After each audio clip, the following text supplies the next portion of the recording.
Lovely people, welcome to my channel. It's Josephine Mbuto. This is my channel. Thank you very much, guys, for tuning to my channel. I really appreciate you so much for those who have been subscribing, liking, commenting. We are there. We are growing. We are growing. We are growing. And it's just by the grace of the Lord, people are hitting the subscribers button like nobody's business. They are doing it. You guys are doing it. You, my bosses, you are doing it. I'm saying you are my bosses because I'm here, or I keep on coming because of the progress you guys have been showing. You know, when people are doing good, you have to give them good. Guess I'm itching. I don't know what makes me itchy. Maybe the aircon is dirty. And the nose. It's hot, and you don't know, if you are having a rasta, you end up not even knowing how your hairs will look like, how to handle them. And this time you put on rasta so that you not struggle to make your hairs and every time. But it's very hot. It's very hot. We are in the rain season, but we can't just see where the rain is going. The rain is just not coming. Just not coming.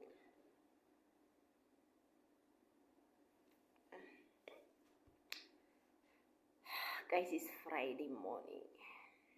And guys, life will discipline you better. When you thought things would just be how you planned, you know, you can just be living your life thinking that things will just be your way, knowing and involving people, not knowing that soon some things will just change. Guys, let me tell you, when I got married, having a decision. Me and my husband, we agree that since we are from, our churches, like, we have different belief, and we wanted to give each other chance to enjoy our Christianity on our own way. My husband told me, like, if I like to enjoy, like, if I want to remain in my church, I'll remain in my church, then he will remain in his church. Visiting each other's churches was not a problem. But guys, since I got married, I think my husband just visited my church once. Just once. Then I had my first son with him. This son was baptized to the church. Okay. I have this belief of saying I cannot fight for a child. And we believe that a child belongs to a father, but you know, going to church is a choice of a child, like who he wants to follow. We didn't really consider it like maybe there would be, you need to sit down as a mother or as parents teaching your kids, like, this is how you have to do. And like, I didn't realize that it could be a problem for me teaching my son this Sunday after a service, or maybe let me say I go with my son at church. I teach him this, then he go with the father where he was baptized. The father, I didn't know that it might also bring confusion, or it must not really grow them spiritually. It must also affecting them. So it had been just like that until when my husband decided to move from the church where they were due to some problems, some things which the church, the church started bringing in they start introducing new rules which is out of the Bible and all that, and they will be like, no, I cannot praise the Lord where people are introducing some things which against the Bible, you see. Then they come up with a new church whereby it's like kind of the old church, but those sorrows which were in the other churches are no more there. And as I'm speaking, this church is really growing, but I'm seeing a change in this church. Not like I used to judge, seeing how people they were relaxed, how priests they were relaxed in the other church, just showing or doing just things in public, not even caring that this person is a priest today, is on the altar tomorrow, or after the church, the person just on his own, or you see him, or if there's an event, this is the person that you can even drink or anything. Which, if you believe on preaching and not okay, like these things, this like okay, listen to what they are saying, but don't follow what they are doing. But at least do it privacy. At least try to consider people. At least think about those people who want to follow you and they don't know anything, at least to live by example. They never consider it. But I thank God with this church, there is a improvement. And when I gave birth now to the twins, they went to be blessed at my church. The time when these twins were blessed at my church, their church, they were not registered. Then after registered, then my husband like, okay, since now the babies were blessed there, they need to, all those things. And I was like, we agree. I remember asking my husband, it had been like, I don't believe in the baby to be born, then it will take long without being baptized or being blessed. But since there were complication of churches at their churches, and it's not like I wanted to take these kids now from him, but I told him, or like I brought the topic to him, and he says, no, since we are all Christians. Okay, he just brought it like we are all Christians, and my church is not working. It's not registered. I think you can take it. You can take them to a church to be for a blessing. And for me, I thought it was the right decision. I took them. Then after everything, after the registration and everything, some husband telling me, no, this kid need to be. These kids need to come, like the kids doesn't need to separate and all those things. To be honest, I start looking at myself and I'm like, this man doesn't respect me first. I start thinking of how will I look.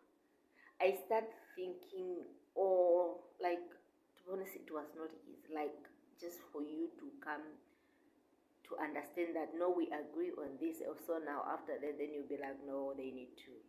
Again, after a blessing, then and it start even convince me with the Bible and me believing in what I believe and I have my belief. Still, there's a Bible. There's a verse where we stand for us blessing, and you telling me no, not value the blessing unless a baptism and all things like that. I felt bad. To be honest, I felt bad. I really felt bad. I felt bad. What makes me feel bad first is because I told him I care of the well-being of the kids. And I told him, and he told me his idea, which makes me to take them there. And now telling me again to change. I thought of it for so long. I was confused, feeling lost and all that. Then I asked God to give me strength, to do everything. And at the end of the day, I came to understand that what's matter is not how you do it, but what's matter is what's right.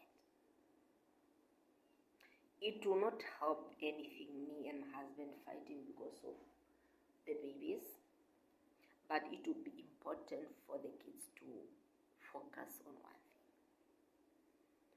I start looking at the other boy, like the one who was baptized to their church now. I see every time going to my church, my son, coming from church, you have Sunday. When he will go with their father, he would come with something, and I was like, hey, my son is lost. So it was so hard, and I know we are on the last day whereby we need to teach our kids the truth. We need to teach the kids the word of God. We need to teach our kids boundaries. We need to teach our kid everything about God. And if I happen to be shaken of this or not being so in focus in one thing, I'll end up losing my kids in the way of not brought them well. You know, involving God in the life of the kids is the best thing. But I realized that, to be honest, this came like a shock. I could not believe that I'll understand one day just to follow my husband.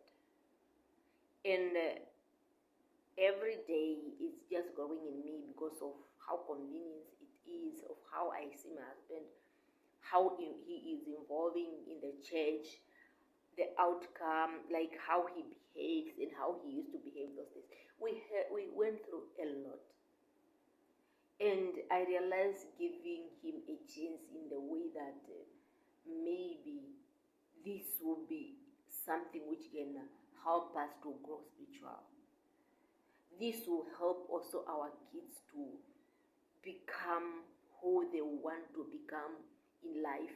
Not like maybe they will never choose for themselves, but at least create them that boundary, that good boundary, so that they can pick up one day in a strong one, so that one day they can able to say something, so that one day they will be good people. But if today they are with mom, tomorrow with dad, so which one they are going to follow? So that's what I'm saying.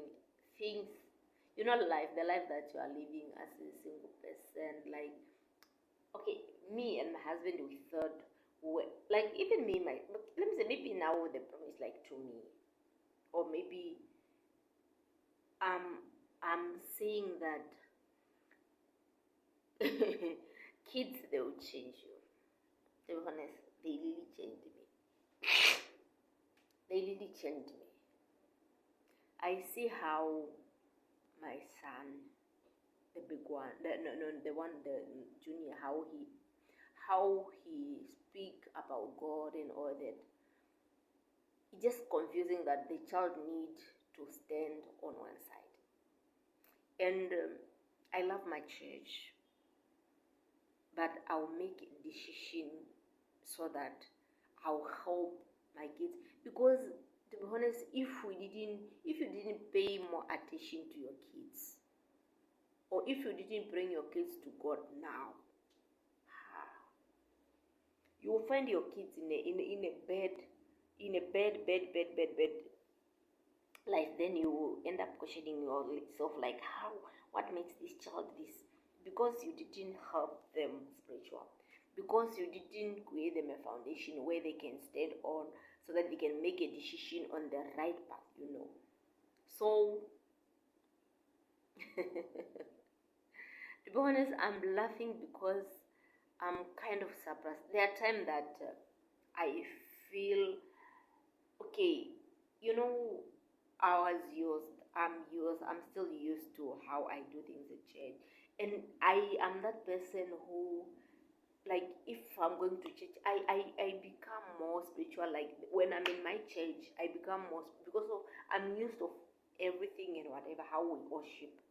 But come to other churches, I can just go there as a visitor. There are times that I don't even catch. It does not even put me in a spirit. So I start doing this to myself, like, girl, stand up. If you're not going to stand up enough for your kids, no one will do that. And that's why I'm saying there are some decisions that we need to do, and some we just let it God to do it for us, which I may say, this one, it was not my decision. It's God's decision.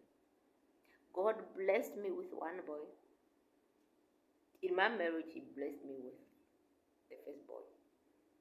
Then with twins. And he knew that it would trigger me to drag these kids. I had my firstborn, which is from my previous church, who was baptized at the church where I was baptized when I was young. And this boy is still with my mom. He's staying with my mom, and he used to attend church where my mom is attending. And I refer this child as a child of mom, because like this son of mine, my firstborn, he stayed more with mom than me. He was raised by mom. He is raised by mom. Let me say he was raised, but he is raised by mom. His behaviors and whatever, it's like we are siblings. He would tell me, "No, mommy, don't do this. Grandmother will be angry." And I'm like, But he's capable of convincing me when he wants something. He'll be like, "Mom, please go ask her. She's your mother. She wants something. She wants something." And instead of asking from mom, she think the grandmother, or she knows that no, her grandmother will not give her, or her grandmother will say no, this one. She knows, he knows. He'll be like, "No, mom, for you, she will not refuse to give you because you are her daughter." And I'm like, "Hey, my brother, where did I go wrong? Why are you convincing me? Why are you convincing me? This thing is not needed because no, not right." So I'm really grateful how it started, like how mama raised my firstborn and come to Christianity and everything. He's really following, and if you find them, there are times that we make prayers home. If you find that boy making prayer, you feel like, "Hi, my brother, are you trying to become a pastor? Oh, are you trying to preach to us?" It's that child who speak the word of God, and he will speak about it, interpret about it, then you will be like. So that's what I wish for the brothers. That's and for me to do it proper only when I'm with them. Now, since the father is more, like right now he's a priest at their church, and to be honest, there's a lot of things that I was considering. He's a priest at their church, and he just questionable whereby the priest's wife will not be around, like whereby every time, whereby you need to involve more in the church as a priest's wife, as a pastor's wife. Let me say it that way. And I have been questioning myself, like, okay, I have been ignoring. I had my reasons why I never wanted to follow him for the first place, because of all those things. I never saw life, like I never saw salvation like coming for me if I could be there, due to many reasons. But now as I'm speaking, I'm really seeing hope. Like I want to do it. And I remember there were even times, like every time whenever I want just to like to focus on it, and anytime when, to be honest, the devil, anytime when we had a misunderstanding, then I'm like, okay, I will not follow him. Like I always want him to act proper. Otherwise, I will not follow him to his church. And I'm like, "Madam, it's all about your salvation. It's not about this man." And every time, any single mistake he does, I will not follow him to his church tomorrow. Hey. So now it's me and my kids. If I will not focus, it will create something in their life, or they will not be strong, like that foundation which you want your kids to have. For your kid to speak about something, come to Christianity. I just don't like my kids to look lost. At least I know how we are raised. I know how our parents have been teaching us. I know everything come to Christianity. But if I could just be how I am, just about me, my child follow me, whoever follow me, the other time with their father, to be honest, it will not be easy. So that's why I just decided, like, okay, it's not something which I really decide like that, but I'm still asking God to give me strength for God to help me throughout this journey to become who He really wanted me to be, to focus more about my salvation and the salvation of my family. That's all. Please, guys, comment to my fellow. Comment here. If maybe you are a wife there, and just to tell me exactly what I did. Yeah, that's how it is, guys. So we don't have a choice. Please, for the wifey, guys, how did you do it? Any comment, any advice that anyone could give me, so that I will not make a wrong choice. It's not by force. It's something that you have to do. And when it comes to Christianity, it's personal. This is something personal. No one need to force you to do something. But what you need to do is to do something right, to do something which is benefiting you and your family. So please comment below, what do you guys think? Is really advisable to move because of the kids, or just advisable to remain where you are? And some will be like, once you are married, obviously you will move. What really need? Okay, let me say, what do I need to know, or what do I need to have, or what really will make you move to your husband's church? Those are the questions. Those are the answers that I want. Please, or maybe, or like someone just to say something, or to explain more, like how it happened. Or please, guys, I love you, and I wish you could answer me. I wish someone somewhere there could give me something similar, or just even if it's not similar, just to tell me or to walk me with, like, okay, what do I really need to do there? What do I really need to do there? Thank you very much, guys. We love you. We really love you so much here. May the Lord bless you. Bye.